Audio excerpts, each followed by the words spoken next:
भारताचा इतिहास तसा लई पुरातन. या भारत देशात पहिलं नागरिक सुखा समाधानानं राहत होत.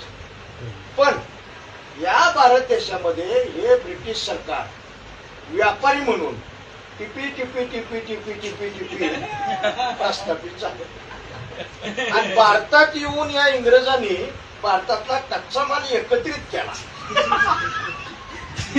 आणि एकत्रित केलेला कच्चा माल इंग्लंड मध्ये नेला आणि इंग्रजांनी आपल्या देशात नेऊन या कच्च्या मालाचं रूपांतर पक्क्या मालात. मोठा इतिहास. आता ह्यो पक्का झालेला माल इकायचा कुठं? न्या भारतात. आणि भारतात इंग्रज आले, पक्का माल घेऊन आले आणि जिथं तिथं वसाहती स्थापन केलं, दुकानं मांडली, आवचा भाव लावला, एकाचं डबल केलं. आणि ज्या भारतीय नागरिकांनी त्यांच्या दुकानाला वसाहतीला विरोध केला त्याला उचलला, जेलमध्ये टाकला. भारताच्या नागरिकांनी इंग्रज या चोळामुळे चळवळी चालू झाल्या. इंग्रजाकडे शस्त्र पुरवठा होताच. धाड गोळ्या झाल्या. नागरिक खलास.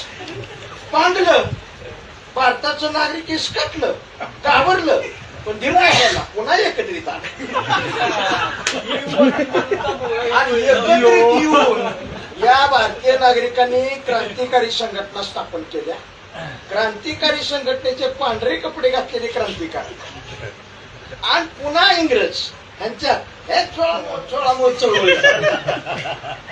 पुन्हा इंग्रजांनी शस्त्र पुरवठा करला, धाड गोळ्या चालल्या, 2-4 क्रांतिकारक शहीद झाले. पण धीर नाही सोडला.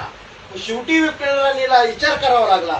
तिनं आपलं विमान भारतात आणलं आणि भारताला स्वातंत्र्य देण्याबद्दल चर्चा चालू केली. निवडक सभासद एका सभागृहात घेतले. इकडून प्रश्न, तिकडून उत्तर, इकडून प्रश्न, तिकडून उत्तर. तासभर चर्चा चालली.